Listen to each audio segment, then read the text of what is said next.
Velier hekur mbi muret antike mbi amfiteatër, kafene në katët e sipërme ku ndodhet banesa historike dhe investime private që paraqiten si qendra kulturore. Banorët meritojnë më shumë, e qyteti akoma më shumë.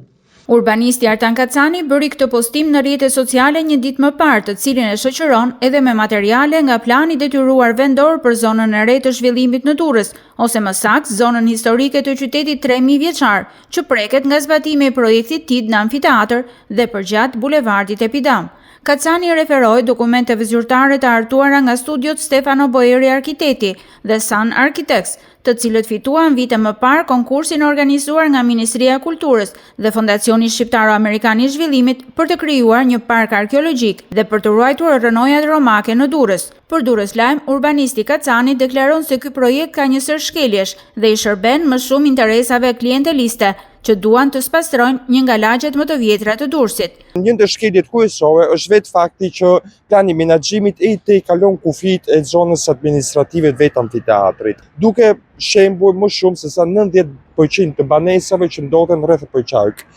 zonës urbane. Padrejësitë bëhen gjithmonë edhe më të dukshme, sepse po flasim për ndërhyrje të cilat janë bërë mbase me presion nga jashtë, mbase me interesa klienteliste, të cilët synojnë që të bëjnë tabula rasa ose spastrim të lagjes kalas, që çka është më absurdja për të hapur vende për parkim dhe për veliera të reja mbi amfiteatër. 3 vite më parë, në tetor 2022, arkitekti ndërkombëtar Stefano Boeri prezantoi në Ministrinë e Kulturës përpara specialistëve dhe antarit të bordit të ADF-s një projekt ide mbi restaurimin dhe rijetëzimin e amfiteatrit, ku siç duket dhe në pamjet filmike që po transmetojmë, bie në sy struktura e hekurt apo një velier e dytë në qytet, por këtë herë mbi amfiteatër. Në takim, Ministri atëhershme e Kulturës Elva Margariti deklaronte se synimi i kësaj projektideje është që zona arkeologjike e Durrësit të shndërrohet në një qendër model vizitueshmërie, e aksesueshme nga të gjithë, por mbi të gjitha që evidenton pasurinë e trashëgimisë son.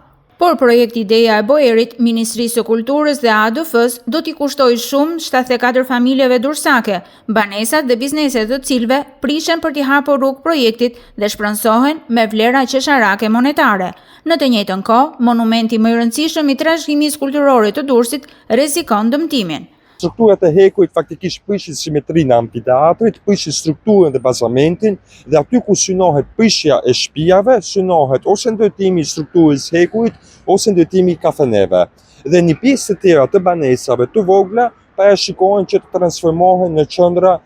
kulturore, investime private të seleksionuara. Pra nuk ka pasur një proces të mirë fill të dakordësimit me banorët, pasi edhe vetë banorët të tjerë mund kishin qenë dakord që banesat e tyre të kthehen në hapësira kulturore. Banorët që preken nga projekti TID Durrës kanë zhvilluar disa protesta, përmes të cilave kërkojnë pezullimin e projektit dhe njëkohësisht çështjen po e ndjekin në rrugë gjyqësore dhe presin vendimin e gjykatës administrative për sigurim padin që kanë depozituar pranë gjyqësorit, ku kundërshtojnë vlerën e dëmshpërblimit të trojeve, banesave dhe bizneseve të tyre.